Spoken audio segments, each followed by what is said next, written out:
Ah, que pena, agora vai. Então, falar que um signo só combina com o outro é muito pouco, assim, para a gente tentar traçar um perfil, né? Na verdade, a gente tem os 12 signos no nosso mapa. Em alguma área eles vão estar presentes, né, atuando em algum ponto. E seria falta de bom senso acreditar que só o signo, comparado com outros, seria suficiente para a gente ter uma ideia, né? Seria reduzir as pessoas a apenas um arquétipo, que não é verdade, que não é possível. A gente vai ter signos, a gente tem os 12 signos, alguns são mais preeminentes, outros nem tanto, e alguns realmente aparecem mais que outros, mas os 12 estão presentes. Então, para a gente fazer uma leitura correta, que a gente chama de comparação de mapas, quando a gente tem esse enfoque afetivo, a gente chama de sinastria. Tem outro trabalho, que é um trabalho também bastante complexo, chama-se mapa composto, que é um mapa que você pega os dois mapas, né? E faz uma média, faz um terceiro mapa. Mônica, eu estou ao vivo aqui na live. Você já chegou? Ah, já aceitei. Já aceitei. Aceitei. Valeu. Também. Valeu. Tchau, tchau. Valeu. Tchau, tchau. Desculpa, gente. Então, como eu estava falando, a gente tem a sinastria, que é um mapa bem complexo, profundo, que você compara dois mapas, e a gente tem um mapa composto, que é uma média, né? São trabalhos bem complexos que envolvem bastante estudo, não são trabalhos fáceis, mas normalmente a gente consegue ter uma ideia melhor, né, numa geral, através de você examinando Vênus e Marte das pessoas. Porque, na verdade, o que a gente está buscando é a questão da afinidade, né? Quanto mais afinidades, a gente pressupõe do partido, quanto mais afinidades uma pessoa tem com a outra astrológica, você tem maior facilidade de relacionamento. Agora, isso não quer dizer que o relacionamento vai dar certo. Até mesmo porque tudo na vida é cíclico, né? A natureza mesmo mostra para a gente o tempo todo sobre isso. Se a gente for pensar, por exemplo, nas 4 estações, no equinócio da primavera é tempo de espalhar a semente da vida, em Áries. No solstício de Câncer, de testemunhar que a semente cresceu forte e se transformou em um fruto saboroso. No equinócio do outono, em Libra, esse fruto amadureceu, caiu do alto das árvores em um tapete de folhas secas e morreu, cumprindo a sua jornada.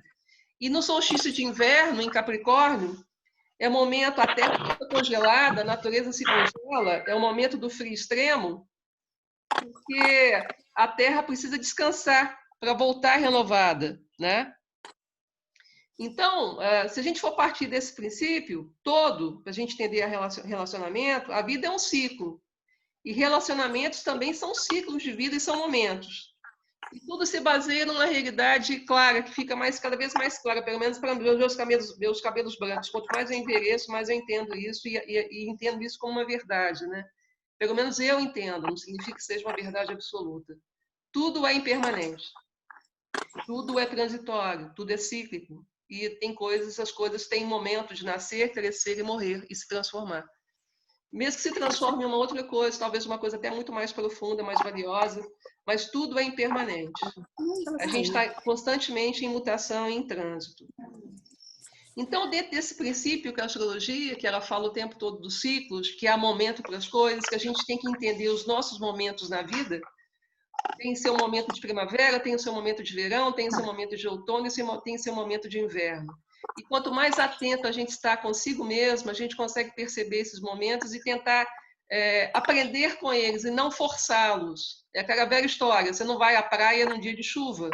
Você pode até ir, você tem todo esse livre-arbítrio de ir, mas não é o momento de ir à praia. Você quer ir à praia num dia lindo de sol, céu de brigadeiro, aquela energia boa, aquela energia, aquele calor delicioso, aquela água, né, cortando, equilibrando isso, né? Mas você tem a opção de ir. E o que a astrologia diz o tempo todo é de você entender os seus momentos e, a partir disso, tentar fluir junto com a vida e não ir contra a corrente, que é o que eu vejo muita gente fazendo, né? Se a gente for pensar, então, nessa conexão que a gente chama de astrologia, essa relação do céu com a Terra, né? Nessa incrível jornada em que a astrologia é uma grande bússola que aponta o norte da nossa vida, de apontar a direção, a gente pode contar com 4 pontos que são essenciais, sem fazer essa análise tão profunda quanto o mapa composto ou a sinastria, mas que a gente tem uma ideia geral que dá uma percepção grande. Quais são os pontos? O Sol, a Lua, Vênus e Marte.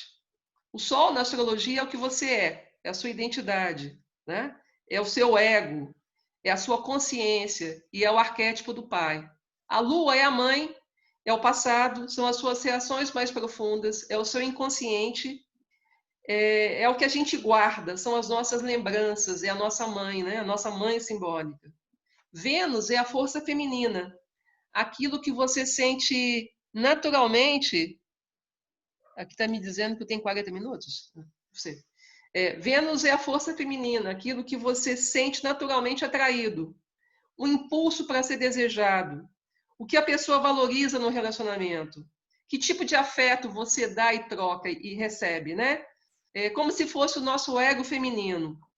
Eu vou explicar isso um pouco melhor daqui a pouco. E aí a gente entra no terreno de Marte. O que é Marte? Marte é o impulso da afirmação, é a sua necessidade de procurar o que você quer, é o seu desejo, é como você diz, eu quero isso, é como você briga, é como você conquista, é o seu lado conquistador.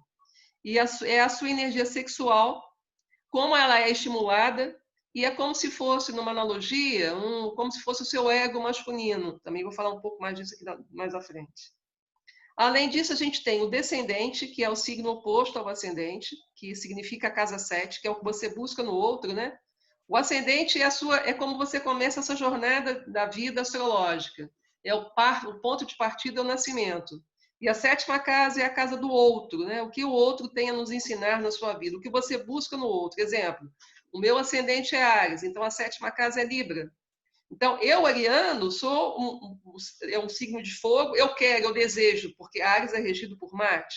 Mas o que você espera do outro? Justamente o oposto disso, o equilíbrio. Libra é nós, é a ponderação, é a justiça, é aquela serenidade, é a causa do pensar, né? Áries é o impulso, se joga. Libra pensa, é um signo de ar, é um signo de razão.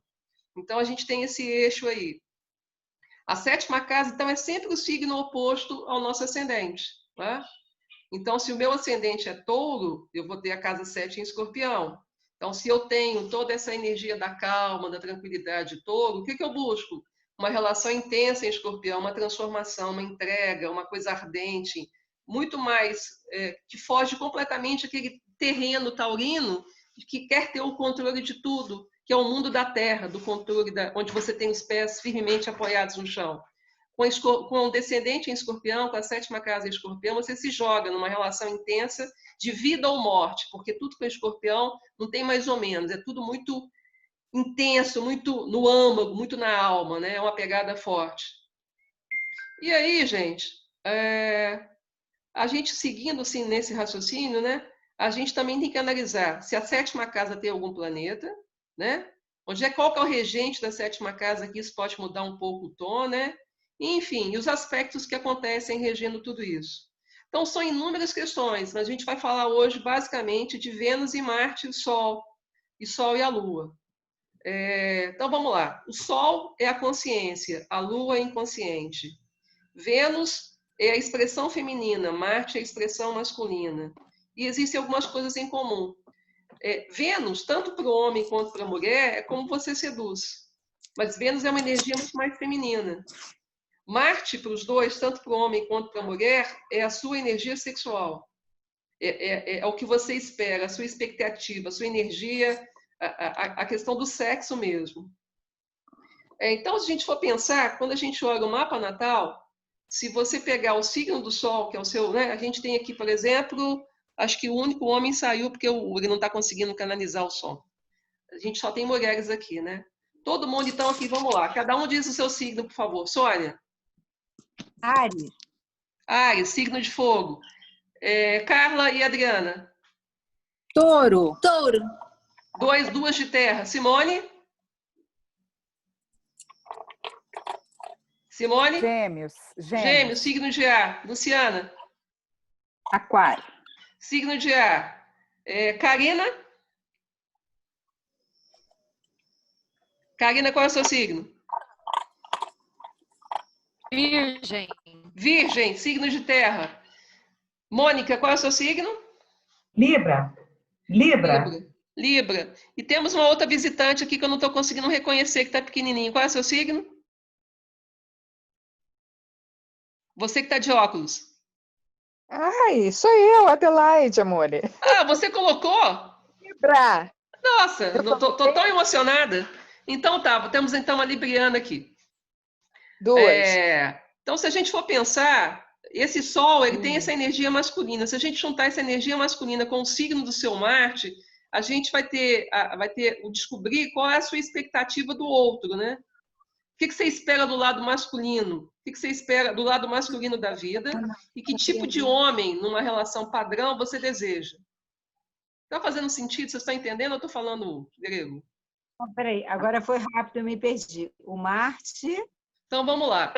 O signo do Sol é o que vocês são. Agora vamos pegar o Marte de cada uma. Cada uma sabe o seu Marte? Eu falei mais cedo, né? O meu Falou é Vênus, Marte e Capricórnio. Então você, Luciana, tem o Sol em Aquário e tem Marte em Capricórnio, é isso? É porque você falou Vênus Você tem e Vênus Marte e em Marte em Capricórnio. Capricórnio. A gente vai falar do Vênus daqui a pouco. Para a mulher, o Sol e o Marte é muito... ele ajuda você a ter um discernimento muito grande, assim, né? É o lado masculino da vida, é a sua visão do lado masculino da vida. Assim como o Vênus e a Lua para o homem é a visão do lado feminino da vida para ele. Porque a gente tem esses dois lados. A questão é como a gente, com que intensidade, com que consciência você vive tanto esse lado masculino quanto o lado feminino. Tá? Então, por exemplo, o signo do Sol e os aspectos indicam que uma mulher espera desse lado masculino da vida. Já o homem busca a mulher perfeita numa mistura de Vênus e de Lua. Então, Vênus no mapa de um homem descreve que ele busca como uma mulher, uma amante ideal. A Lua, para o mapa do homem, é o lado maternal, é o lado da mãe. A Vênus é a amante. E ele quer, na busca dele, dessa mulher ideal, é uma mistura dos dois. E o mapa aponta isso. É isso que eu quero dizer para vocês. Pelo mapa, você consegue entender a sua expectativa em relação ao relacionamento e o seu padrão de relacionamento. Né? A gente tem que partir do princípio assim. A gente usa a Vênus, então somos mulheres aqui presentes, né? A gente usa essa energia feminina que a gente tem de Vênus para seduzir. Então, como é que eu, por exemplo, eu tenho Vênus em Libra. Qual é o meu poder de sedução? Através de Libra. Então, vou usar todo o refinamento, toda a gentileza, toda a elegância, todo aquele verniz, aquela delicadeza de criar um clima agradável, um vinho bom, um lugar bacana. Né? É Libra, isso é Libra. Vamos lá, quem é que tem Vênus aí? Quem é que fala Vênus? Um outro Vênus aí. Capricórnio.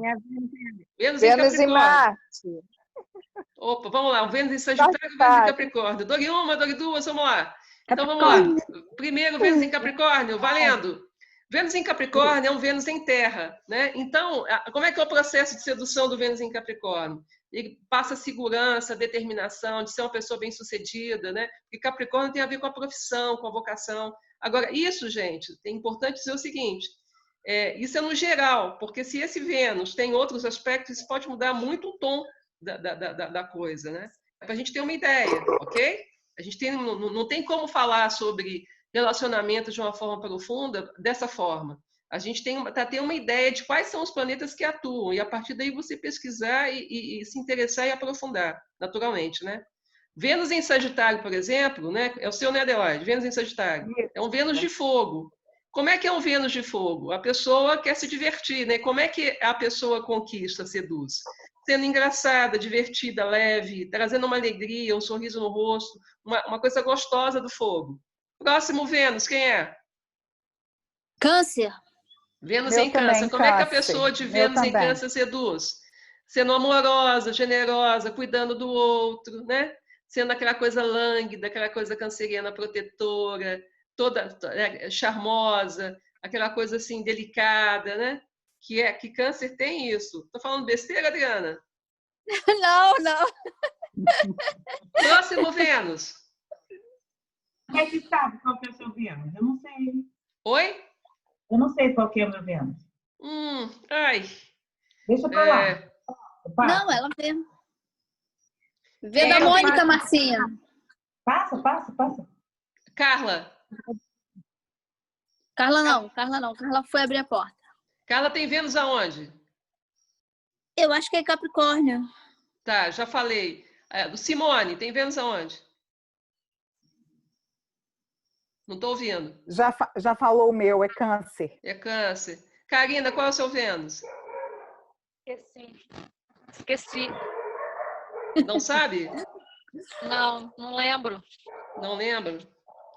Então, mas assim, de uma forma geral, né, a questão aí dos elementos, os signos, eles apontam exatamente, então, vamos lá, resumindo. Vênus é o nosso poder de sedução, ok? Para mulheres. Para a mulher, é como a mulher seduz. Para o homem, é o que ele busca numa mulher. E no aspecto mais da amante mesmo. Juntando com o aspecto da Lua, aí ele traça aquele perfil de mulher ideal, ok? Conseguiu entender isso? Uhum. Agora, Marte para as mulheres é o tipo de homem que a gente atrai. É a nossa energia sexual, né? Então, Marte para o homem já é diferente. É a masculinidade dele e como ele se afirma como homem. É a expressão do desejo. Vou dar um exemplo. Um homem que tem a Marte em Leão, por exemplo, como é que ele vai conquistar uma mulher? Como é que ele vai exercer essa energia dele? Ele vai querer impressioná-la, porque Leão é tudo, é uma coisa maior, muito mais grandiosa. Vai levar a mulher num restaurante caro, num lugar sofisticado. Vai levar ela, por exemplo, num exemplo, né, ampliado, numa Ferrari, num Porsche, vai impressionar. Porque Leão não tem essa coisa. Leão não é contido, Leão é o Sol, né, gente? O Sol, estrela de quinta grandeza, é uma coisa grandiosa, expressiva. Não tem como ser uma coisa humilde e modesta. Desculpa, mas no Leão não tem jeito. Né? Não passa por aí. Né? Por exemplo, se o cara tiver Marte em Touro, por exemplo, aí vai envolver o mundo da Terra, o mundo sensorial. O Touro é um signo da Terra. Então, ele vai levar a mulher num lugar em que ele vai estimular os 5 sentidos. Todos os sentidos. A comida o meu Marte boa. em Capricórnio. Oi? Capricórnio. A comida boa, o cheiro, a beleza, né? E vai exibir de alguma forma algum tipo de competência. Se o cara tiver Marte em Gêmeos, ele vai impressionar alguém com a inteligência, com a eloquência, sabendo vários assuntos, discutindo várias coisas diferentes, né? É a forma como ele tem de impressionar. E se a pessoa o cara tiver Marte em água, por exemplo, em Escorpião, ele vai te impressionar pela sua intensidade, pela carga emocional, né? Pelo magnetismo, que é muito forte em água. Se a gente for pensar então, dentro de uma visão, por exemplo, junguiana, a gente também pode analisar Vênus e Marte dentro do conceito de ânima e ânimos. Né? Todo homem tem um lado feminino, com o qual normalmente ele não tem contato e projeta nas mulheres, que é a que a gente chama em astrologia da Lua e de Vênus. Né? Então, na verdade, tudo é uma projeção. Quando você está buscando o outro, na verdade, você está projetando coisas que você tem. E aí a gente, às vezes, não entende por que a gente sempre atrai determinados tipos de pessoas. Vou falar um pouco disso mais à frente. Por que aquelas pessoas mudam o nome, mudam a cara, mas é sempre o mesmo padrão de relacionamento? Porque tem alguma coisa que você não tem, que você lida no seu inconsciente e que você fica repetindo o padrão. Porque você não quer lidar com esse lado que é obscuro da sua personalidade. E aí você projeta no outro. Tem psicólogos aqui de plantão. Estou falando besteira, menina? Falando alguma besteira aqui? Se tiver, pode levantar a mão, hein? Então, nesse aspecto, alguém falou alguma coisa aí? São pontos de vista de lugares diferentes, de saberes diferentes, mas que se complementam perfeitamente. Se encaixam. Porque o Freud fala da repetição, que existe uma repetição na nossa vida, com outra explicação, mas na verdade existe essa repetição. Então, encaixa. O Jung gostava muito de astrologia. Jung foi um cara sensacional, né? Quando você falou aí sobre o lado feminino e masculino, o Jung fala que todos nós temos o princípio feminino e o princípio masculino. E algumas pessoas têm mais, por exemplo, o fato de ser mulher não significa, quer dizer, dentro do padrão, a mulher teria dificuldade de lidar com o lado masculino, então ela vai projetar no outro. Mas mulheres que são muito masculinas vão ter dificuldade em lidar com o seu lado feminino. Então, isso é uma alternância, depende muito do padrão de cada pessoa. De uma certa forma, o mapa te ajuda a entender isso, né? De ter essa clareza. Porque, no caso, por exemplo, da mulher, né? ela vai buscar o quê? A mulher vai buscar esse lado masculino da mulher que está encoberta, é o ânimos dela, né? Que é o Marte. Então, a gente vai juntando as coisas. E na nossa jornada de vida, a gente sempre tende a atrair para a vida 2 as nossas sombras. O outro é a sombra que a gente está projetando, né? É o nosso inconsciente, né? Que às vezes você não consegue lidar com ele de uma forma clara e empurra essa questão para debaixo do tapete. Então, a verdade é assim, como você resolve isso? A consciência. Quanto mais consciência você vai clareando e vai reduzindo, vai acabando, vai minando esse padrão. Você sabe que não resolveu o padrão quando o padrão não acaba. Uma coisa muito legal quando você atrai o mesmo tipo de pessoa para a sua vida, depois de muitos anos, é quando, de repente, surge alguém completamente diferente. Aí você sabe que houve uma quebra do padrão. Porque a tendência é que a gente sempre seja o mesmo estilo, né? A gente está repetindo o padrão, ou seja, aquela sombra aquela coisa que você não vivencia plenamente, que a gente está falando, lógico, de coisas que são inconscientes, claro. Então, não é uma coisa só consciente, vou resolver isso agora, não. Então, seria ótimo se a gente fosse possível fazer isso. Mas não é. É um aprendizado mesmo, é uma coisa forte e intensa. Então, assim, a pergunta que não quer calar, né? Que tipo de relação a gente está atraindo para a nossa vida?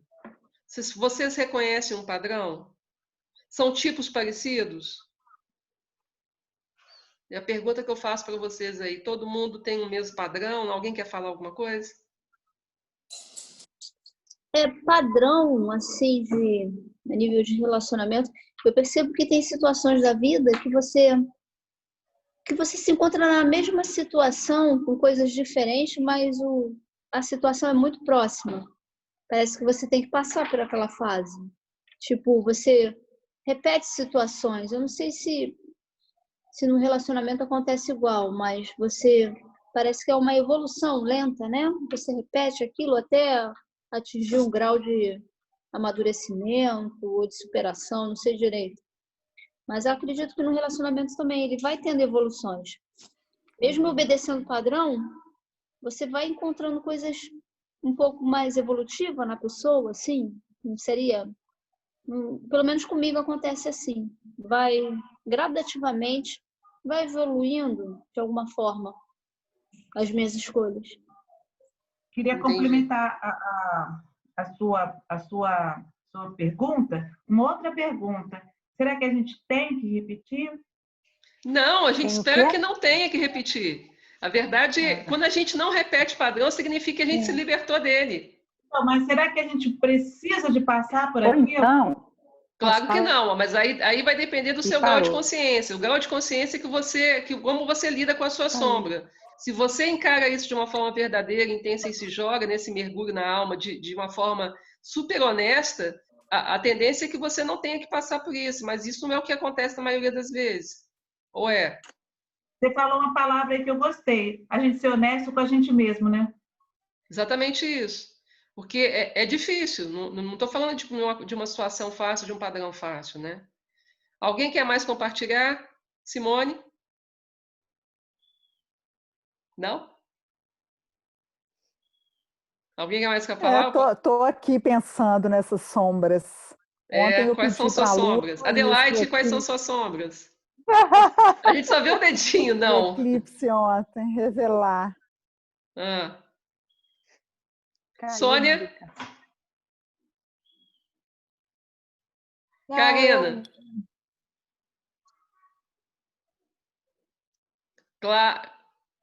Carla, de máscara?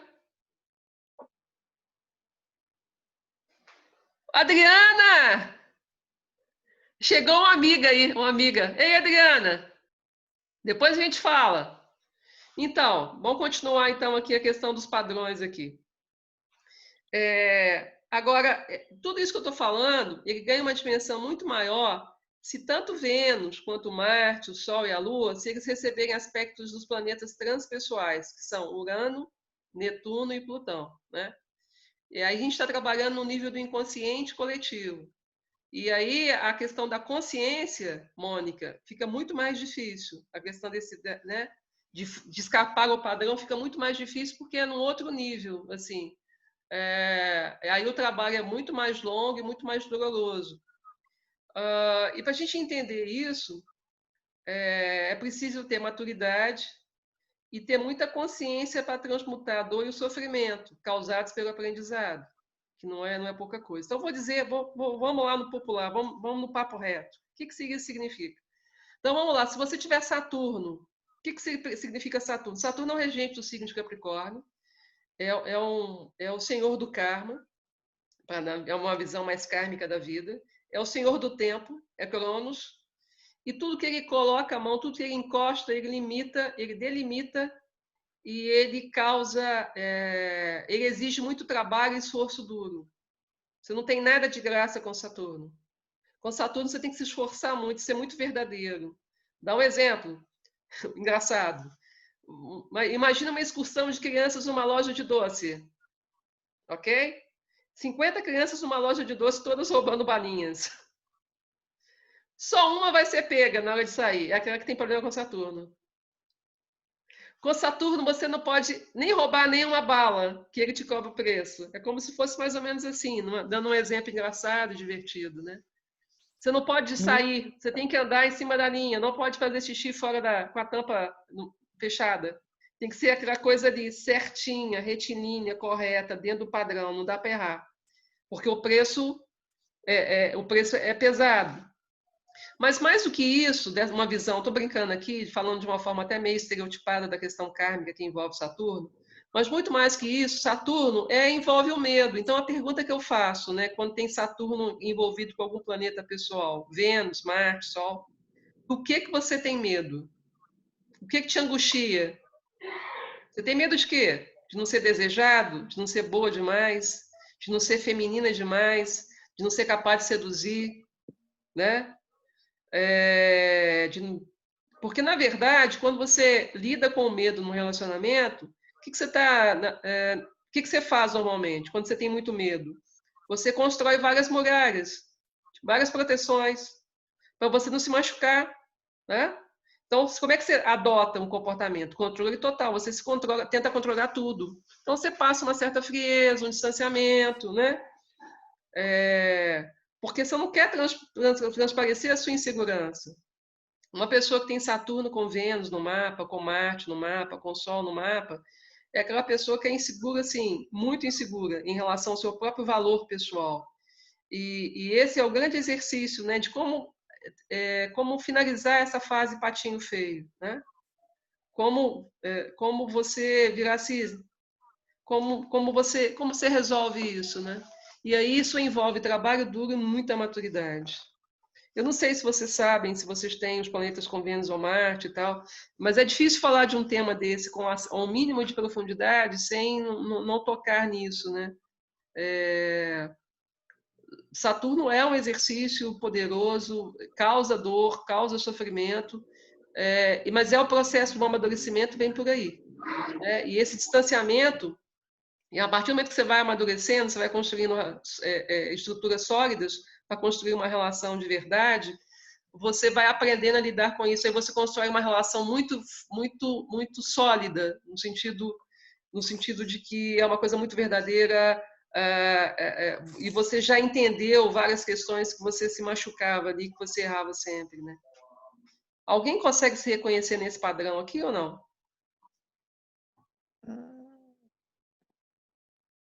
Não? Qual o padrão, Márcia? Do esforço? Padrão do Saturno, do medo, da insegurança, de medo de ser, do patinho feio. Acho que eu já passei por isso. Já passou por isso? Medo de não ser... Mas do esforço eu reconheço que não passa o esforço não passa nenhuma balinha. Não passa. Luciana, quer compartilhar alguma coisa? Mas é isso aí, é reconhecer que tem um padrão, que eu tenho determinados receios e medos, né? Eu tenho um determinado padrão para fugir de encarar isso, né? E aí estou sempre batendo de frente, né? E é reconhecer o que fazer diferente, né? Uhum. Buscar Pode falar, Lu. Não, é isso mesmo, é buscar algo diferente, né? Ter essa consciência e buscar fazer diferente para não continuar nesse padrão aí. Você tem Vênus em Marte Capricórnio, que é o signo regido por Saturno. Hein, Luciana?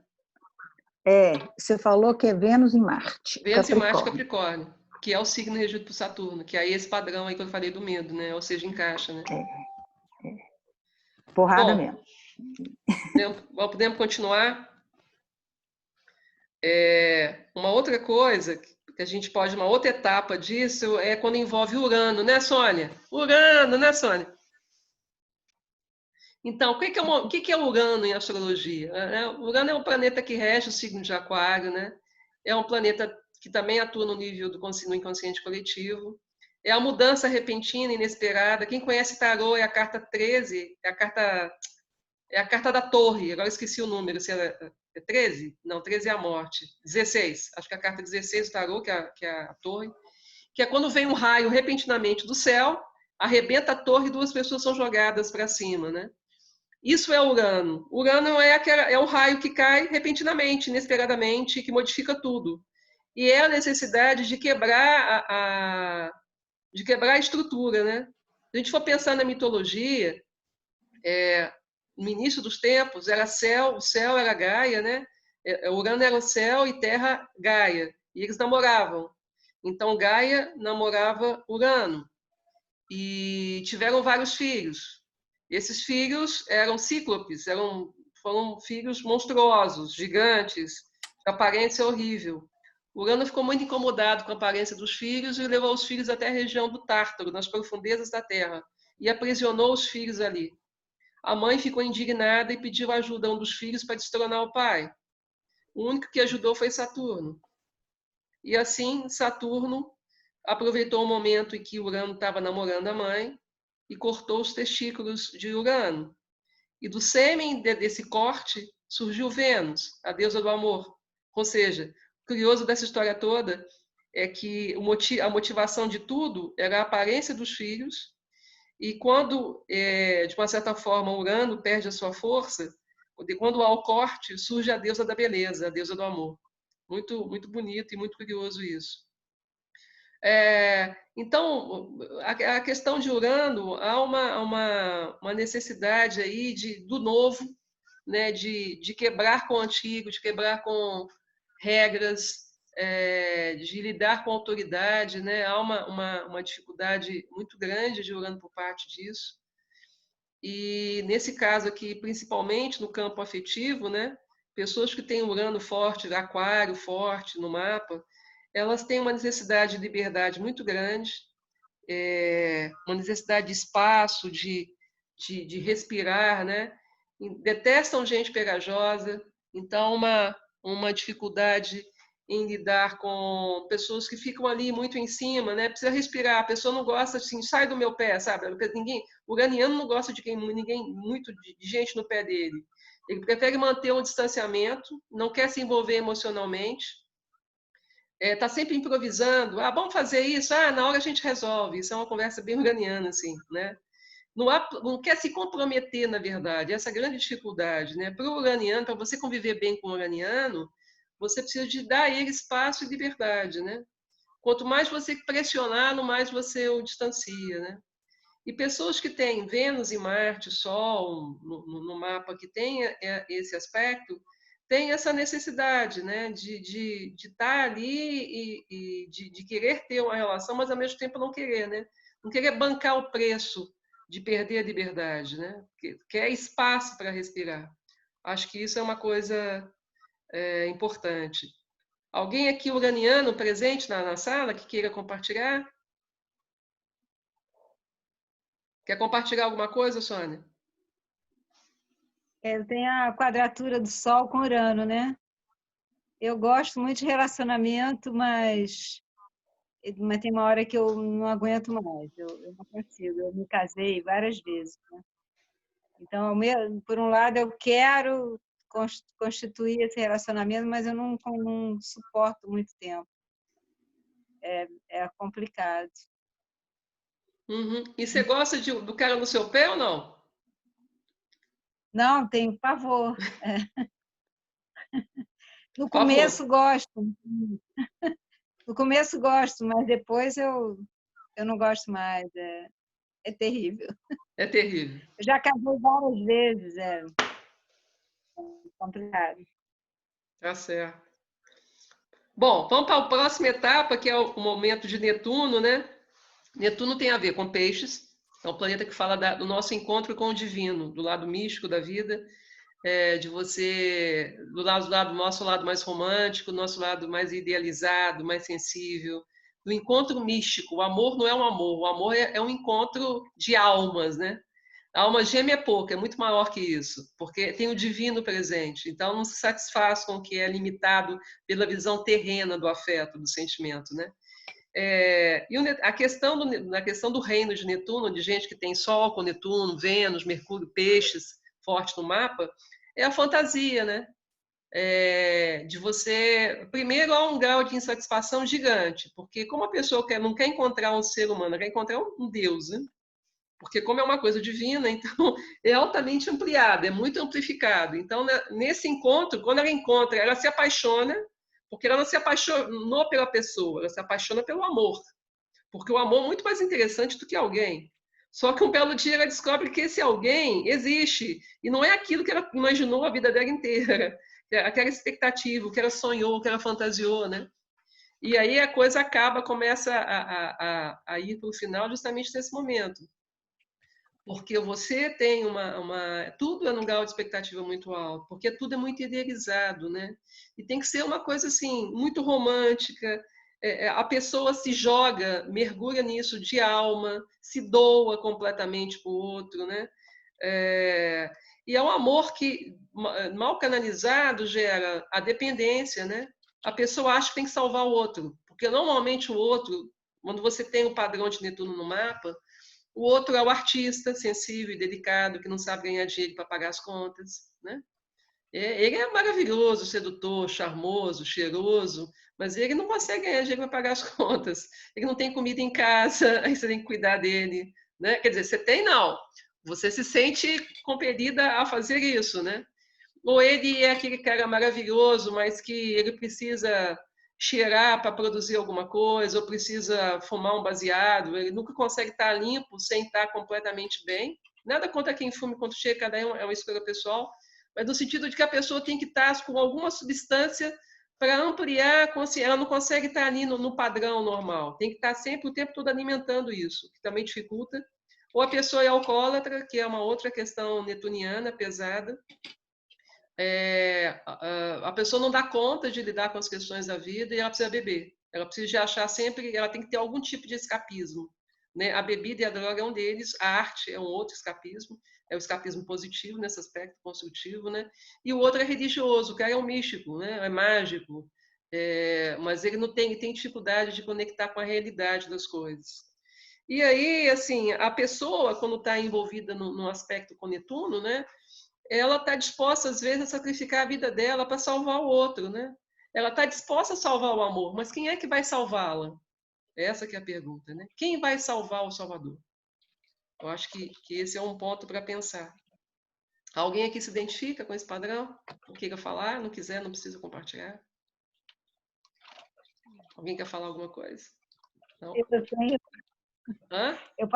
Eu tenho muita coisa em peixes, né? E eu tenho realmente, eu me senti muito atraída várias vezes de relacionamento com artistas, poetas, e é mais ou menos isso.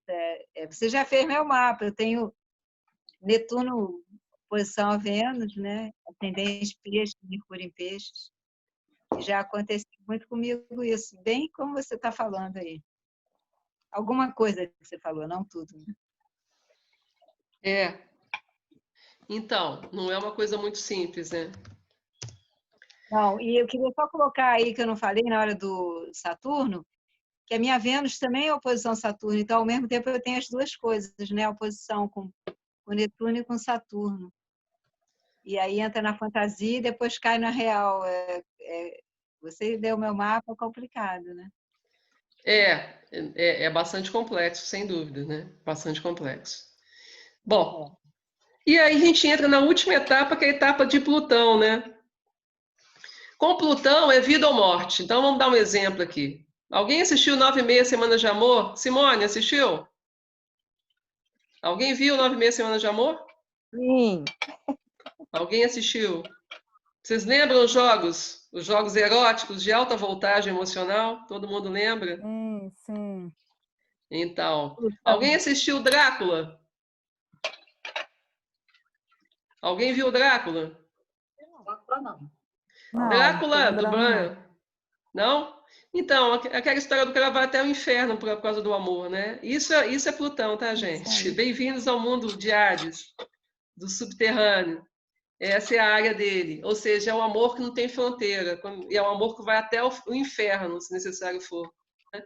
Tem um filme do Robbie Williams, né? Que é Amor Além da Vida. Não sei se alguém assistiu. Que a mulher dele se mata e ele também. É um filme muito interessante, visualmente muito bonito. Tem umas pinceladas de Van Gogh, né? E ele vai ao inferno. Ele vai ao umbral, né?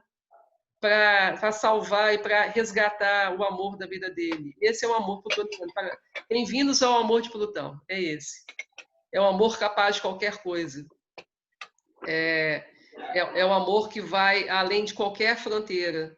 E por ir além de qualquer fronteira, é o amor da posse.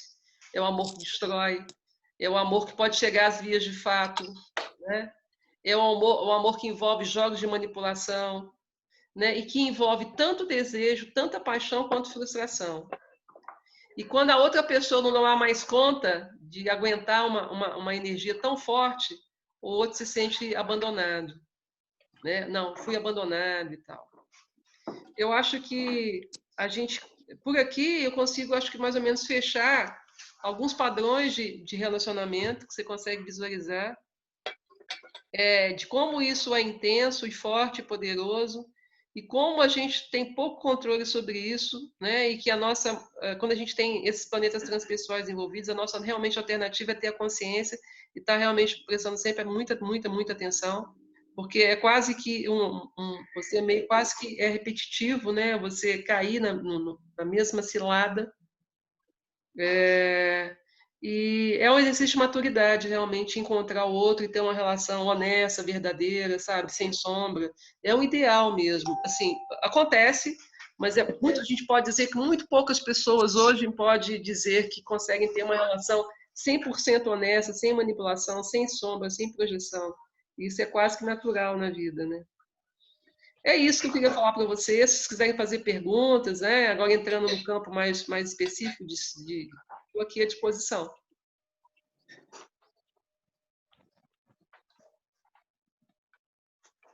Alguém quer perguntar alguma coisa? Oi, Márcia. Oi. Espera aí, deixa eu ver como que eu faço aqui. Meu nome é Patrícia, eu entrei agora na sua live aqui. Bem-vinda, Patrícia. Então, eu sou amiga da Mônica, a gente está no grupo aí do projeto, no programa Ser Integral. Achei interessante um pouco a fala que eu peguei de você, e a questão da astrologia é algo que provoca sempre muito interesse, né, na gente. Sim. E assim, eu só peguei quando você estava falando da parte de peixes. Netuno, ok. E das relações, né? E assim, a questão da astrologia, ela tem esses dois lados, né? Tem a coisa que às vezes parece fake, mas quando a gente vai ouvir uma pessoa falando de forma séria sobre essa ciência também, que é uma forma de ciência, esses estudos, você percebe que tem muito a ver com a vida. Não dá para você se definir, eu pelo menos não me vejo definindo totalmente. Eu já fiz meu mapa astral há muitos anos atrás, eu tinha 30 anos. Sim. Claro, foi depois de uma crise amorosa também, né? Foi depois de um término amoroso. E eu vi na época o quanto esse mapa astral dizia muito de mim. E assim, vendo você falar, eu fico pensando assim, o que eu perdi antes, né? Eu sou do signo de Capricórnio, meu ascendente é em Peixes. Eu hoje pouco sei de astrologia, pouco sei desse campo, assim, me interesso, mas também não tenho assim, não tenho vontade de me aprofundar mesmo. Mas quando vem um papo assim, eu gosto de ouvir. Não sei se você falou algo aí que eu tenha perdido, mas assim, essa relação que você fez, eu queria só entender essa relação que você fez com os signos e a questão são as relações amorosas e o amor. Eu queria, desculpa assim, por estar te perguntando, já que você deve ter falado já sobre isso, né? Mas a relação do casal e o amor, o perfil de casal, como é que é exatamente? O que eu falei basicamente, que você chegou no final, né? O que eu disse é que a gente tem um padrão no mapa, né? Que é desempenhado por vários fatores no mapa astral, no conjunto. Olhar só o signo, se o signo combina com outro, é muito. Eu queria um pouco desse vinho aí, Patrícia. Esse vinho é bom? Sim! Tem uma taça para mim? Você, então, pois é. Por isso que eu cheguei atrasada, denunciei. Tá perdoada. Agora. Tá perdoada, pra Patrícia. todos vocês. Então gente, vamos lá. A todos vocês. Bom, eu brindo com a minha canequinha, mas só tem água mesmo, tá? Pois é. Então, dentro disso, os signos... O ponto de partida, quando se falar de relacionamento usando astrologia, são signos, que é uma coisa introdutória, que é praticamente nada, assim, porque, na verdade, a gente tem os 12 signos atuando e existem 4 padrões, assim. Na verdade, existem vários padrões. Tem Sol, Lua, o Sol, a consciência, a Lua, inconsciente, o Vênus, nosso poder de sedução, e Marte, a nossa sexualidade. Que isso tem uma visão diferente tanto para o homem quanto para a mulher, são expectativas diferentes. Além disso, você tem a casa 7, o descendente, né, que é o eixo oposto ao ascendente, tem os planetas que tem na 7ª casa e tem os aspectos que atuam em cima desses planetas, que podem modificar o tom. Por exemplo, uma pessoa, vou dar um exemplo, a pessoa ascendente em Gêmeos, ok? Geminiano é signo regido por Mercúrio, signo de arte, muita eloquência, muito inteligente, muito rápido, muito ágil. Se tem um Saturno no ascendente, a pessoa é super tímida, nem parece que é Gêmeos. Porque o Saturno dá um outro tom e corta muito a questão do padrão. Além disso, a gente tem duas técnicas que são importantes para mapa, que é a sinastria, que é um mapa que envolve analisar os 2 mapas, né, do casal, e o mapa composto, que é uma média do mapa dos 2. Então, é uma grande viagem, né? E especialmente o Sol, Vênus e Marte, né, que é o casal, o sexo, é o homem e a mulher, né? Até simbolicamente, os símbolos de Vênus e Marte é o macho e a fêmea, né? Eles envolvem mais ou menos a sua expectativa de padrão. Então, uma pessoa que tem a Vênus em terra, ela quer ter segurança numa relação. Uma pessoa que tem Marte em água, ela se afirma através da energia sentimental, né? Através do sentimento, do campo.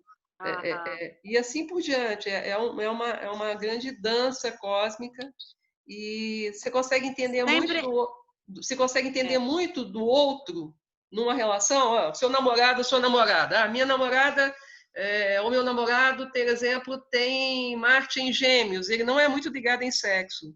Tem alguma coisa errada com ele? O que vocês acham? Não, acho que não, né? Depende se você for muito ligado em sexo, talvez tenha para você, né? Exatamente, porque qual que é a questão aqui? Uma pessoa que tem a Marte em Gêmeos não significa que a pessoa que tem a Marte em Gêmeos não gosta de sexo, não é isso.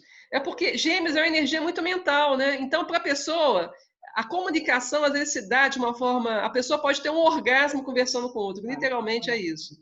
Quer dizer, o sexo em si não é que seja ruim, não é que a pessoa não goste, mas não é tão importante, porque para ela a comunicação plena, a comunicação de alma é num outro nível. O sexo é só uma coisa ali, entendeu? Não tem, virgem, por exemplo, né? Pessoa que é virginiana, tem péssima fama no zodíaco, que não é verdade. Virgem é um signo de terra, mas o pessoal meio que sacaneia, virou meio que folclórico, que o virginiano vai transar com o manual de instrução do lado. Tem uma maldade com os virginianos, é uma sacanagem, é uma maldade. E aí você encontra um virginiano diferente disso tudo que fala, aí você fala, pô, então tem alguma coisa errada nessa astrologia. Exatamente isso, porque, na verdade, assim, primeiro, Virgem é um signo de terra, né? Pessoas de terra são muito sexuais, né?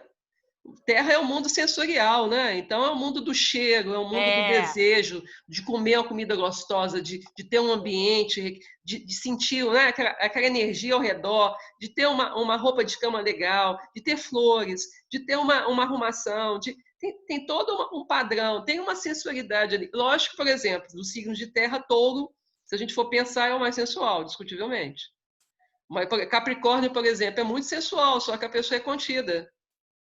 Né? A pessoa não transparece o que ela está sentindo, né? Mas touro é muito, né? Touro é bastante. Touro é regido por Vênus, né? O touro meu esposo é de touro. Engraçado que eu acho, eu tenho essa impressão que às vezes eu sou Capricórnio, então são dois terras. Às vezes eu brinco com ele dizendo que somos dois chifrudos, porque é um batendo no outro. Então, aí quando você você falou numa coisa legal, é o seguinte, né? Aí vai perguntar assim, mas será que combina com alguém? Uma coisa que é legal, que eu acho que ajuda muito, é quando você encontra alguém do seu elemento. Então vamos lá, são 4 elementos. Água, terra, fogo e ar, né? Então, o zodíaco começa com Áries, Leão e Sagitário, são os signos de fogo. Então, Áries, Leão ama Leão, que ama Sagitário, que ama Áries. Então, a tríade aí do elemento fogo, pessoas de fogo têm a mesma energia intuitiva presente, a alegria, a vontade de viver, uma paixão pela vida, de se jogar nas coisas, uma impulsividade, um tesão pela vida, impressionante. É uma fé na vida, né? Uma coisa muito vigorosa. Já o mundo da Terra, que é o mundo de Touro, Virgem e Capricórnio, é o mundo do trabalho, é a força do trabalho, é o mundo real, é o pão, queijo, queijo, a realidade, a segurança, né? São pessoas muito sensoriais, mas é um outro tipo de energia. Então, a pessoa quer se jogar no afeto, na cama, vai tomando um ótimo vinho, uma comida muito boa, com uma cama muito confortável, né? Tem todo um charme. O mundo do ar, que é Gêmeos, Libra e Aquário. Gêmeos ama Libra, que ama Aquário, que ama Gêmeos. É o mundo da comunicação, né? Então, ele não está preocupado com essas questões, ele está preocupado de encontrar alguém que o entenda, que ele se sinta plenamente compreendido, intelectualmente compreendido, alguém que tenha um mundo das ideias muito vigoroso, muito intenso, alguém que ele sinta que ele realmente possa trocar de verdade. E o mundo da água, só para finalizar aqui, o mundo da água, Mônica, antes de responder, que é Câncer, Escorpião e Peixes. Câncer ama Escorpião, que ama Peixes, que ama Câncer. É o mundo da emoção, né? Então, essas pessoas são pessoas muito sensíveis, muito delicadas, são hipersensíveis e muito reativas ao mundo. Elas gostam ou não gostam, não tem essa coisa de mais ou menos. Né? E há um encantamento, há uma fluência maior entre elas, porque é um mundo muito comum, né? Então, é um mundo próximo. Quando você está com alguém do seu elemento, isso ajuda muito, facilita. Não quer dizer garantia de nada, porque não existe garantia de nada, não existe passaporte para a felicidade, isso é uma conquista. E como eu falei no início, acho que talvez todo mundo não tenha ouvido ainda, vou voltar a repetir. Tudo na vida é um ciclo. E a maior verdade é que a maior verdade é a impermanência das coisas. É isso. Pode falar, Mônica. Não, você já falou. Falei? No ciclo. Falei alguma bobagem, meninas? Não, maravilhoso. Ótimo. Márcia. Oi. Eu tenho a impressão que você falou de Marte para os homens e não falou de Marte para as mulheres. Não falei? Acho que não. Pode ser que eu comi mosca aqui. Vamos lá. Então, eu vou falar aqui de Marte para as mulheres, ok?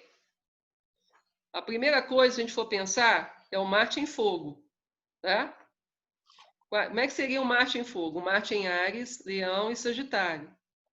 Como é que se dá esse Marte? Né? Como é que a gente pode pensar nele? Quando eu falei, você tem razão, eu falei do Marte para os homens.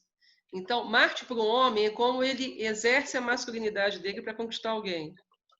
Marte para a mulher é o que a gente deseja no homem. Ok? Isso numa relação padrão, né? Numa relação heterossexual. Também a gente pode falar depois de relações que não são héteros, como é que seria isso? A gente pode falar um pouco depois disso. Então, para a mulher que tem Marte em Leão, ela busca um leonino, digamos assim. Ela busca alguém charmoso, envolvente, sedutor. Alguém que ela se orgulhe. Alguém que ela tenha orgulho de apresentar para os pais, para os amigos. O cara tem que ter um charme, tem que ter um carisma. Marte em Leão. E ela se afirma na vida de uma forma leonina. Porque lembra que a gente falou aí do ânimos, né, anteriormente, aí, que é a coisa desse padrão inconsciente que a gente carrega, de projetar no outro que a gente gostaria. Então, na verdade, ela busca um homem assim porque ela quer brilhar, de alguma forma, dentro do que ela aguarda, que está escondido dentro da inconsciência dela. Em algum nível, ela quer buscar alguém que tem alguma coisa que ela acha que não tem, mas no fundo ela tem, né? Enfim, é um jogo aí arquetípico. Posso também falar do Marte em água. Alguém quer dar uma sugestão aí, quer perguntar de algum signo? Para eu usar de exemplo Marte? Libra. Marte em Libra, tá, boa. Uma mulher que tenha Marte em Libra. Uma mulher quer encontrar um gentleman. Aquele cara elegante que abre a porta do carro. Aquele cara que dá bombons. Copenhague, no mínimo, tá, gente? Ou suíço, de preferência. A gente está falando de Libra. Libra é bom gosto, é refinamento, né? É uma coisa requintada. Libriano não gosta de nada meia boca, né? Não vai lembrar. Olha só, todo mundo sabe que o rei de Salgadinha Resende é uma delícia, né? Você não vai convidar uma mulher que tenha Marte em Libra para levar ela para lanchar ali, né? Não rola. Tem que ter um clima. Pode ser muito divertido o rei do Salgadinho no outro momento, mas não para o encontro, tá? Então, Marte em Libra é isso, é o refinamento. A mulher quer encontrar um gentleman, um cara que saiba se vestir, que saiba falar, né? Que seja sedutor, que seja romântico, mas sem ser uma coisa exagerada, porque é o ar, né? Libra é ar. Então, tem aquele... Libra é um signo regido por Vênus. Touro também é regido por Vênus, mas são muito diferentes. O Vênus em Touro é um Vênus sensorial, um Vênus da Terra. O Vênus em Libra é um Vênus de ar, então é uma coisa mais requintada, muito mais refinada. O Touro é uma coisa mais, né, de pegar ali. Touro é terra, né, de pegar, de encostar, né, de chegar mais junto, com mais pegada. O Libra é uma coisa mais refinada, mais elegante. Mais algum signo? Eu acho interessante, completando um pouco o que a Patrícia falou, eu não me interessava muito por astrologia por ignorância, por não conhecer. E uma amiga, uma vez, falou que ia me dar de presente meu mapa astral. E eu fui tão deselegante que eu falei para ela que eu não queria esse mapa astral de presente, porque eu pensava que recebendo alguma coisa assim, ia profetizar, sugerir para o inconsciente, aquelas coisas. Na verdade, eu não sabia nem o que era, mas eu falei assim, não. Eu associei, infelizmente, associei com o horóscopo, mas tem alguma coisa a ver com a infância, porque minha mãe foi testemunha de Jeová, então aí você já deve imaginar. Você tinha um padrão religioso em casa. Mas aí, ultimamente, eu tenho feito a meditação com a Cláudia Rato, tenho feito o curso, oi, Karina, meu nome é Karina, Jornada Arquetípica por autoconhecimento através do tarô. E aí eu estou tendo uma visão totalmente diferente, aí as coisas vão fazendo sentido. Tudo que você falou fez sentido. Mas uma coisa assim, muito que eu acho que assim, eu estou internalizando, é as ferramentas para o nosso autoconhecimento. Pois é, eu acho que esse é a principal questão da astrologia, é de ser uma bússola mesmo. Um mapa te mostra todos os seus nós. E com todo o respeito aqui, não estou falando mais que é melhor do que nada, vou te falar por experiência, assim. A astrologia economiza anos de psicanálise. Quando você faz um mapa, você tem um diagnóstico. Você tem o diagnóstico da pessoa. Mônica o mapa... é psicóloga. Hã? Mônica é psicóloga, vai acabar o trabalho dela, ó.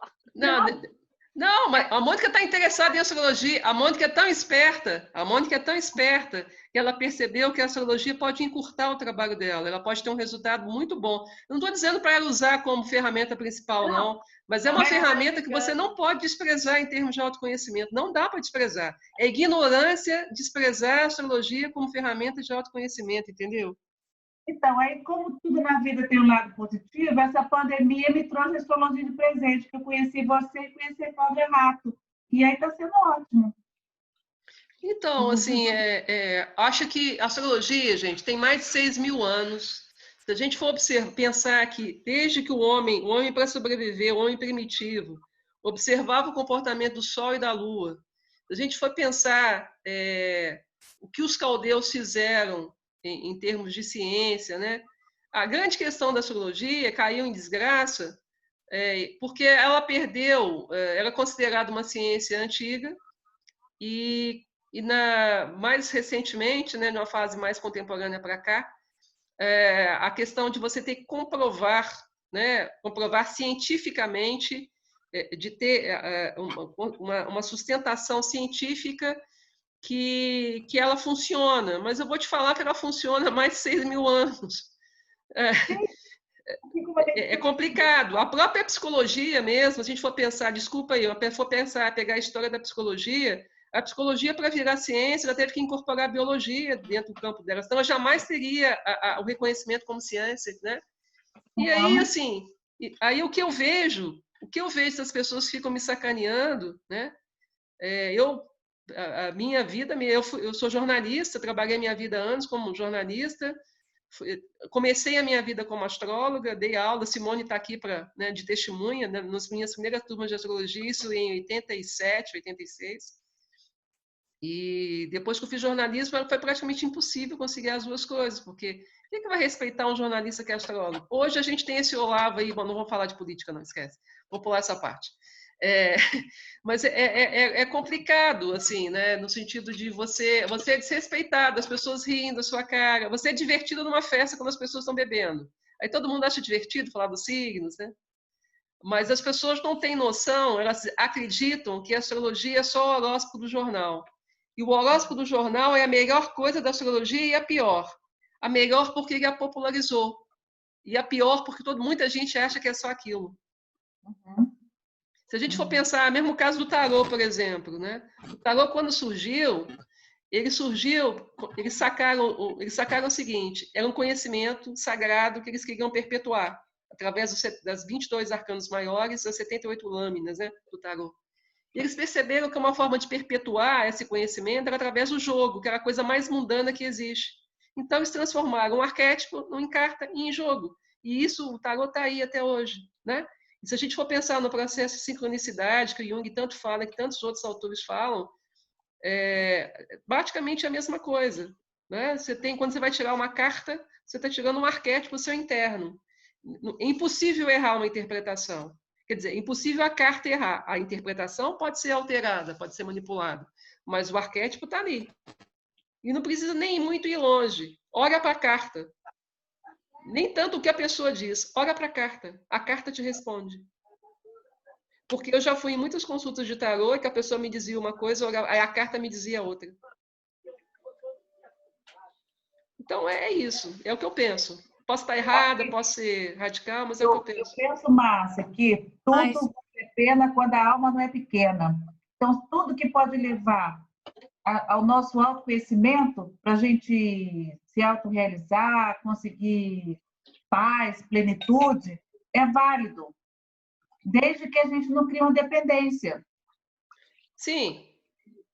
Porque a ideia é crescer.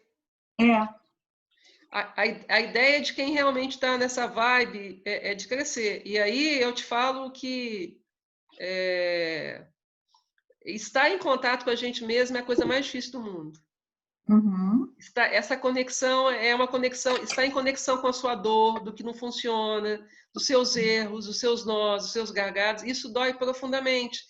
Mas você só melhora e cresce se você tiver a coragem de enfrentar os seus maiores pesadelos. Você só vai crescer a partir disso. Se você ficar jogando o tapete o papoeira para debaixo do tapete, você vai viver. Você pode ter uma vida muito boa, divertida, mas é uma vida na ignorância, porque no fundo você sabe que seria capaz de ter uma vida diferente. É uma coisa quando você desconhece. Né? A ignorância, quando você não conhece uma coisa, você não tem tanto comprometimento, porque você desconhece. Mas quando você sabe que sua vida poderia ser melhor, né? Você poderia ser uma outra pessoa, e abre mão disso por acomodação, por falta de coragem, eu acho muito triste. Márcia, Oi. estou vendo aí a minha amiga Karina e eu não sei se você deve estar no grupo também, no projeto aí, né? E assim, é um prazer estar falando com vocês. Tem a minha amiga, a pessoa que eu já conhecia, a Karina, e a Mônica, que eu admiro bastante. E assim, primeiro eu vou fazer uma piadinha, tá? Vou utilizar sua live. Se beber, não assista a live, porque eu já desliguei 2 vezes para me achar num local aqui. Porque eu estou numa casa respeitando todo o protocolo, tá, gente? Estou na casa de uma amiga que a gente se encontra sempre. E aí a gente está assim, como a casa dela é aberta, e a gente está a 2 metros aqui para comemorar, não deixar passar em branco o aniversário do esposo dela. E aí você estava falando da questão, né, dos preconceitos com relação às várias formas de se conhecer, e a astrologia passou por várias fases, né? Eu sou pouco conhecida, estou falando bobagem, posso estar falando bobagem, mas assim, uma coisa que você falou é que esse momento da passagem pelo científico para se mostrar, vamos dizer assim, se empoderar, né? A passagem pelo campo da ciência para se empoderar. E é verdade isso, a psicologia passou por isso, várias técnicas passam por isso. Mas o interessante é que também o fato de estar nos jornais faz com que essa forma de se conhecer, que também é uma forma de se conhecer, se popularize. E também, quando você se coloca, eu digo você, Márcia e tantos outros, se colocam indo para os mecanismos de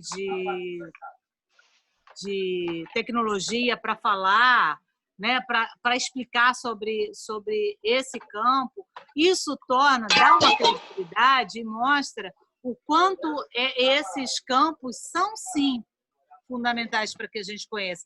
Porque nem todo mundo... Eu, por exemplo, eu trabalho com biodança. Tem gente, a Mônica, com psicologia e tantas outras técnicas. Eu também passo por várias formas. E, peraí, a biodança... vamos ali, para dançar eu danço em qualquer lugar. Então, é um desconhecimento daquele procedimento, daquele caminho, e aí você usa aquilo como a crítica até para você dizer, bom, isso aí não serve, isso aí não é tanto como se fala. Você falando aí, eu lembrei o quanto foi importante para mim quando eu tinha... E eu não descarto isso, eu só não tive a oportunidade ainda. Quanto foi importante para mim, aos 30 e poucos anos, eu fazer meu mapa astral. O quanto o meu mapa astral disse coisas sobre mim que eu desconhecia naquele momento que eu estava vivendo. Porque eu não tinha vivido nenhum processo de terapêutico. Na minha vida eu tinha 30 e poucos anos. Eu acho que eu estava começando a minha formação em biodança, que era também que foi para mim um processo importantíssimo de autoconhecimento, e o quanto o mapa me colocou assim, me deu um norte naquele momento que eu estava me sentindo muito perdida. O quanto essas ciências, que são milenares, são até anteriores a qualquer outra prática, né? Eu coloco a astrologia, não sei se eu estou errada, mas, por exemplo, o yoga também é uma prática extremamente antiga. E a astrologia também. Era a forma que os povos antigos se encontravam. Se você for pensar que há 15 mil anos, no período mesolítico, o homem já observava o comportamento do Sol. Se você for pensar que há 15 mil anos, o homem, no período mesolítico, já observava o comportamento do Sol e da Lua, isso é astrologia. Se a gente for pensar no que a gente já encontrou, né? É uma pena que foi queimada a biblioteca de Alexandria, né? Porque várias pérolas estão guardadas e outras estão na biblioteca do Vaticano, escondidas. E, enfim, mas muita coisa se perdeu, muito conhecimento se perdeu, lamentavelmente. Eu vou ser muito sincero, eu já passei por várias fases, né? Quando eu comecei, eu era muito jovem quando eu comecei a estudar astrologia. Então, teve a fase que quando eu era muito mais nova, eu tinha meus 20 e poucos anos, eu comecei bem nova. Me interessei por astrologia com 9 anos de idade. Eu fui fazer um curso com 18. Mas isso eu já tinha lido e já sabia bastante. E 20 anos eu já dava aula. E dei aula alguns anos, não muito tempo, porque depois eu fui fazer faculdade, jornalismo e tal, e aí isso deu uma mudada na minha vida. Mas, enfim, isso está presente há muitos anos na minha vida, em alguns períodos mais próximos, outros mais distantes, agora está muito presente. E eu realmente, assim, no início você fica meio irritado. Hoje eu não preciso mais provar nada, mais discutir nada. Não quero provar para ninguém que essa astrologia funciona, se a pessoa acredita ou não. Cada um acredita o que quiser, sinceramente, sabe? Não tem mais tempo para isso, não tem mais energia para isso. Porque, na verdade, as pessoas que dizem que não existe, que não funciona, são pessoas de um ego, de uma prepotência, de uma arrogância, porque elas não se dão nem ao trabalho de experimentar, né? Porque o Jung experimentou, por exemplo. Jung é um cara que fala muito mais por mim. Quem é Márcia Vieira? Ninguém. Quem é Jung? Jung é um monstro, né? E tantas outras pessoas interessantes, cultas, e que estudaram profundamente e que sabem que funciona. Então, de boa. Você sabe que uma vez eu falei para uma aluna de biodança para mim que assim que ela estava ali na minha frente, mas ela também estava atrás de uma porta. Caberia a ela abrir essa porta ou não? Adentrar essa porta para se conhecer mais. Sim. Ela estava no impasse, ela estava diante da porta. Ela poderia voltar, é um direito dela, voltar e fazer de conta que aquela porta nunca existiu. Ou entrar e desvendar o que estava lá dentro, de repente não é tão assustador, enfim, explorar tudo que está lá dentro. E é isso, a gente fica diante de portas na vida da gente. E cabe a gente decidir se a gente quer entrar ou não. Mas quando a gente entra, é tão legal, é tão maravilhoso, porque você realmente, usando a palavra do momento, você se empodera de si mesmo. Sabe? Você tem um pleno, assim, não é que tá esgotar, né? Que a gente abriu aquela porta e pronto, você vai ter milhares de portas mais à frente. Mas a partir do momento que você abre a primeira porta, é tão maravilhoso de você ter esse conhecimento, seja de que forma que esse conhecimento de que através de qual mecanismo vai te possibilitar esse autoconhecimento, esse se conhecer. E aí, quando você abre a primeira porta, é tão maravilhoso que você pensa assim, pô, se eu abrir a primeira, eu posso abrir tantas outras que vierem para frente. A questão é querer abrir, assim, né? Mas é a decisão de cada um, né? É o que você falou. Hoje, a gente segue sem se preocupar. Porém, continua falando para o outro que tem essa possibilidade de abrir essas portas. Tem essa possibilidade. Quando a gente está aqui falando sobre as várias formas, né, cada um de alguma forma, e acho que todas, enfim, se puder acessar todas, melhor ainda, e que existem todas essas formas, legal, a gente está aqui falando, a gente está ainda estimulando o outro a abrir essas portas. Mas se mesmo assim ainda se sentir resistente, a gente não pode fazer nada. Seguimos, né? Não o nosso caminho, mas seguimos. É isso. Eu vou fazer um convite para você agora, né, coletivamente. Quando o seu coração pedir, eu sei que você está muito ocupado, eu sei que você tem muitos projetos, mas se você puder inserir entre os seus projetos, aulas para iniciantes, aqueles que, né, não tiveram contato quase nenhum, aí você convida a gente. Tá bom? Então, eu estou montando já um curso online. Comecei já a produzir um curso online, está bem no início ainda. Como eu tenho essa possibilidade, como eu edito, né, isso realmente facilita bastante as coisas, porque o custo hoje para você ter uma produção, né, e como eu tenho essa habilidade de filmar, de editar, de fazer tudo praticamente. Patrícia, acho que você não conhece meu canal ainda. Você já viu alguma coisa no meu canal? Tempo de Astrologia? Depois entra lá, tem os vídeos. Se você gostar, se inscreva se você achar legal. Mas tem um conteúdo lá bem legal, bem interessante. E Ruth também está convidada, todas são convidadas. Quem não se inscreveu ainda está convidado aí. Mas é meu projeto. Meu projeto é para estar lançando um curso online muito em breve. Só que como é uma coisa que demanda vídeos, né? Pode ser até que eu comece alguma coisa antes num projeto como esse, com o Zoom, alguma coisa. Num preço razoável, num preço justo, tendo um grupo não muito pequeno, porque eu acho que a astrologia é uma coisa boa demais para que tanta gente acha que é uma porcaria. Tanta gente, por desconhecimento, por ignorância, achar que era coisa tão limitada, né? E eu me sinto responsável por isso, porque, como eu falei com vocês, eu comecei muito cedo. Eu descobri num livrinho da minha mãe, pequenininho, numa frasqueira, os signos. A partir disso, nunca mais parei. Eu lancei nos primeiros jornais de astrologia do Brasil, nos anos 80. Eu entrevistei grandes astrólogos na época. Eu convivi com gente muito, muito, muito boa, muito melhor do que eu, muito mais habilidoso que eu. Eu tentei aprender o máximo possível. Mas, ao mesmo tempo, também, eu acho que as coisas vão se encaixando a partir do momento que você vai envelhecendo e que você entendeu algumas coisas. Você pode envelhecer e continuar idiota, né? Muita gente envelhece e não entendeu nada da vida. Mas eu quero acreditar, e eu acho que a minha vida tem me mostrado que eu consegui amadurecer sobre muitas coisas que antes eu não entendi direito, hoje eu tenho uma dimensão muito melhor.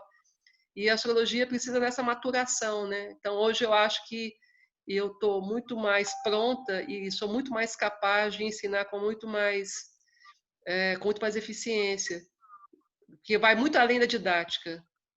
Você pode ser um ótimo professor e não tocar o coração das pessoas, né? O que as pessoas mais querem hoje é terem o coração tocado e terem a vida transformada.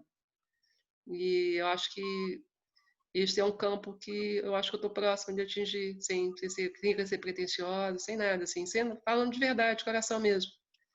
E é isso, eu vou tentar formatar alguma coisa e posso convidar vocês em breve.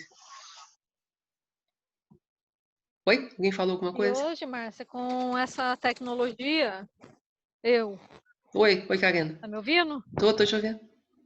E hoje com a tecnologia tá bem mais fácil também, né? Porque as pessoas não precisam sair de casa para poder aprender. Então com certeza. Com essa questão da pandemia, a gente acabou tendo que aprender muita coisa online, né? Então, eu acho que é muito bacana você conseguir montar o curso. E como ainda é uma coisa que para muitos é muito difícil de aceitar ou de entender por falta mesmo de conhecimento, é legal de repente você ir fazendo algumas lives, alguma coisa assim, para as pessoas estarem conhecendo. Essa é a primeira live que eu já fiz na vida. Essa? Não, eu não foi ótimo, eu adorei, foi bem legal. Eu estou falando por causa até desse curso de tarô que a gente está fazendo. Do Helder, né? Com o Helder? Não. Não é com o Helder. O Helder é muito legal. Eu gosto do Helder, mas acabou que o universo trouxe foi a Cláudia para mim, para a Mônica, e é uma pessoa muito bacana. Então, assim, esse curso ela está dando para a gente, praticamente ele é gratuito. Ela tem um site que ela dá curso também, mas ele é gratuito, essa introdução ao tarô que a gente está recebendo. Então, é uma dica aí para você tá fazendo algumas coisas assim, gratuitas ou alguma coisa mais acessível para as pessoas terem o conhecimento, né? A abertura, no primeiro momento, né? Para poder conhecer a astrologia. O que eu estou me dedicando no momento, que eu estou priorizando agora, é o canal. Que eu estou compartilhando esse conhecimento com os vídeos, né? Não sei se vocês viram o vídeo do eclipse que eu fiz ontem, não sei se vocês tiveram chance de ver. Não vi ainda, não. É um vídeo longo, tem 16 minutos o vídeo. E tem outros vídeos também, você, Patrícia, que não conhece ainda, tem uns que eu falo de Urano em Touro, mostrando esse momento que a gente está vivendo, e tem vários que eu vou gravar ainda, também porque também vão ser sinceros, né? Por mais que a gente seja focado, e tem dias que não dá, né? Essa semana, eu passei uma semana sem conseguir gravar nada, porque eu estava muito triste. Acho que é um sentimento que todo mundo compartilha, não está sendo fácil, né? Os vídeos têm me ajudado muito, mas gravar, às vezes, você tem que estar, pelo menos minimamente, no astral para gravar. Se for gravar com a cara, não dá, eu prefiro não gravar. Eu passei quase 10 dias sem gravar nada, Aí eu consegui gravar, na quinta-feira eu tirei, sabe, fiz uma imersão aí, consegui gravar, foi bom para mim. É Eu bom não ter o sei se é só retorno. comigo, Hã? não sei se é só comigo, mas tem dias que é muito complicado. Eu não sei se são as energias, o que que é, mas tem dias O momento é muito que delicado, né? E esse mês, especialmente, é um mês muito tenso. A gente vai ter 2 eclipses. Teve esse eclipse lunar, que foi ontem, né, em Sagitário. Vai ter o eclipse de Câncer, dia 21 de junho, que vai mexer mais com a questão do ego, mais com a questão da identidade do Sol, né? Um lunar rege com as emoções, coisas do passado. O solar, ele atua mais no sentido da identidade. E a gente também tem que ver o grau que isso está no nosso mapa, né? E o eclipse, apesar de no passado ser visto de uma forma de muito temor, ele realmente é uma energia muito poderosa. Imagina a lua cheia, então, né? Então, essas próximas semanas, esse mês de junho, é o único mês do ano que terá 2 eclipses, um lunar e um solar. São 6 no ano. É normal ter eclipses, vários eclipses no ano, é uma ocorrência normal astronômica. Mas o fato de terem 2 eclipses no mês de junho, e pelo momento que a gente está vivendo, então, assim, preparem-se que as próximas semanas serão muito dolorosas. Entendi.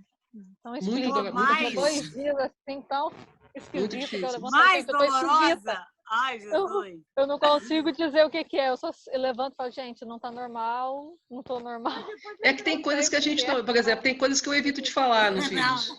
Eu estou falando isso aqui, a gente está conversando aqui numa live quase particular, né? Tem coisas que eu não vou ficar falando de morte no vídeo. Sim. Eu acho que isso não é necessário. Uhum. Entendeu? O que eu perdi?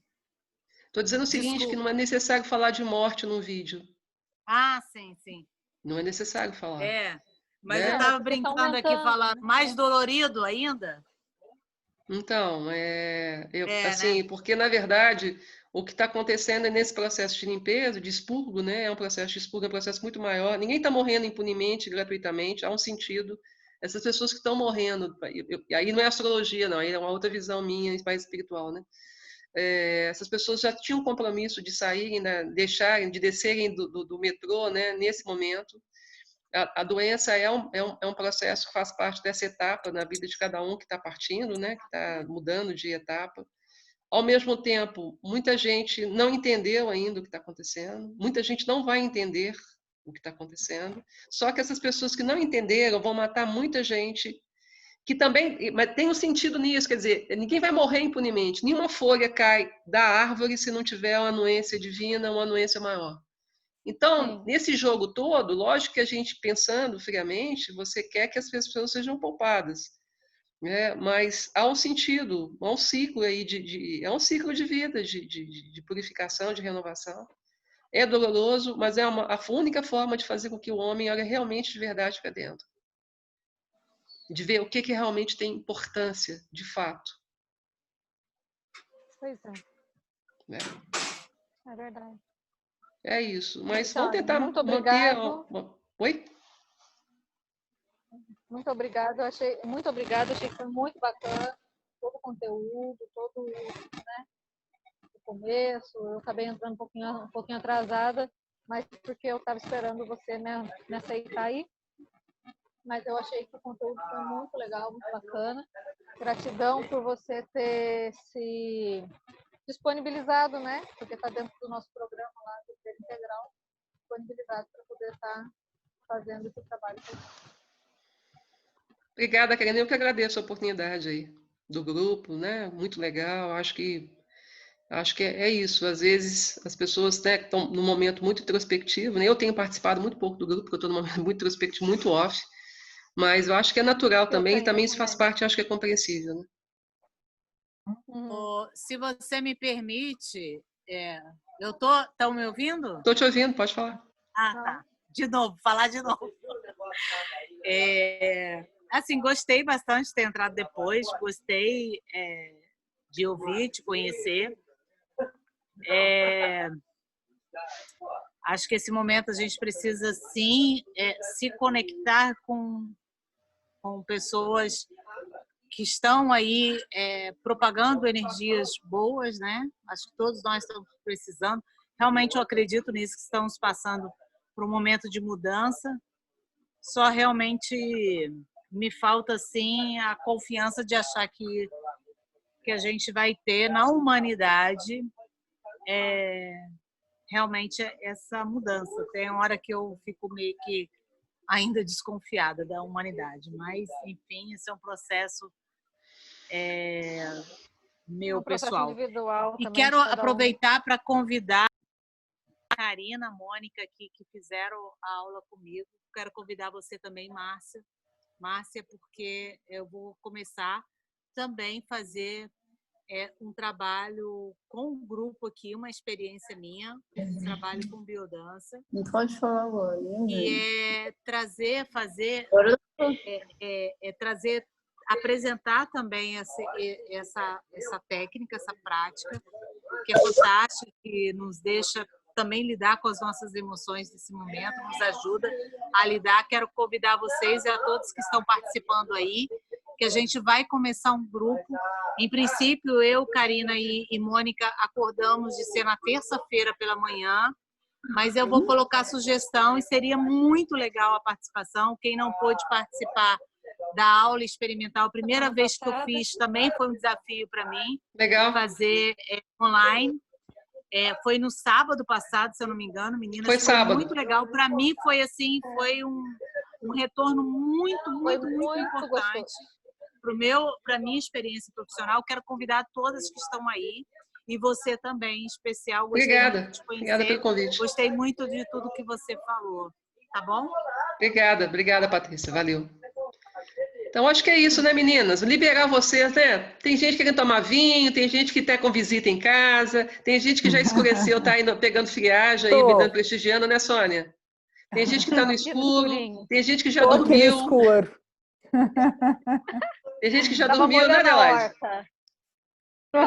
Mas a gente está firme aqui, tá? Opa, vocês são umas sacanas e mostrando essas taças de vinho aí, esse vinho sul-africano maravilhoso. Obrigada, gente. Querida. Valeu. Muita gratidão. Beijo, Marcinha. Obrigada. Eu agradeço. Valeu. Fiquem com Deus. Tchau, tchau. Tchau, tchau. Tchau.